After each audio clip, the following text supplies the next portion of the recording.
நம் ஆண்டவர் இயேசு கிறிஸ்துவின் நாமத்தினால் மகிழ்ச்சியும் சமாதானமும் நம் அனைவரோடும் இருப்பதாக. சீராக் 17 19-26 மற்றும் 29 முடிய.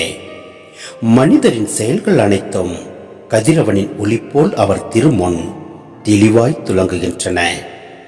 அவருடைய கண்கள் எப்போதும் அவருடைய வழிகள் மீது இருக்கும். அவருடைய அநீதியான செயல்கள் அவருக்கு மறைவாய் இருப்பதில்லை. அவர்களின் பாவங்கள் அனைத்தையும் ஆண்டவர் அறிவார். ஆண்டவர் நல்லவர். அவர் தம் படைப்புகளை அறிவார். அவற்றை அவர் விட்டுவிடவில்லை, கைவிடவும் இல்லை.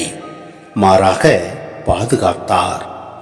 மனிதர் செய்யும் தர்மங்கள் அவருக்கு கணையாழி போல் திகழ்கின்றன.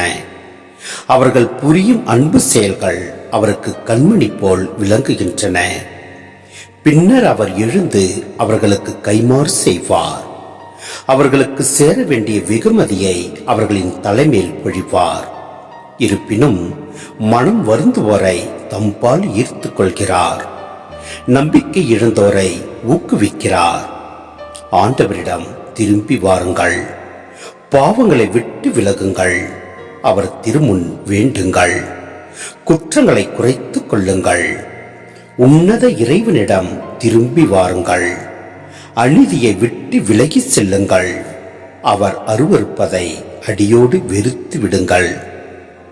ஆண்டவரின் இரக்கம் எத்துணை பெரிது!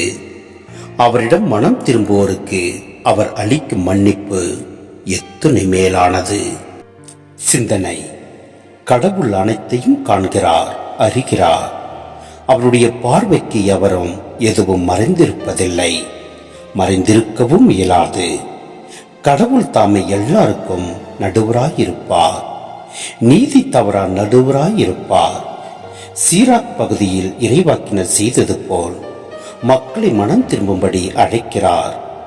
பேரின்பத்தின் முன் சுவையை இம்மண்ணகத்திலேயே தூய்க்கும்படி தூண்டுகிறார். ஏனெனில் கீழுலகில் யாரும் ஆண்டவரை புகழ்ந்து பாட இயலாது. ஆண்டவரை வாழ்த்தி போற்ற இயலாத இடம் வாழ்வின் இருப்பிடமாய் இருக்க முடியாது.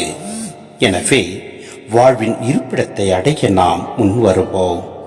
ஆண்டவருடைய அன்பை அனைவரிடத்திலும் பகிர்ந்து வாழ்வோம். எல்லாம் அல்ல இறைவன் நம்மை நிறைவாய் ஆசீர்வதிப்பார். ஆமேன்.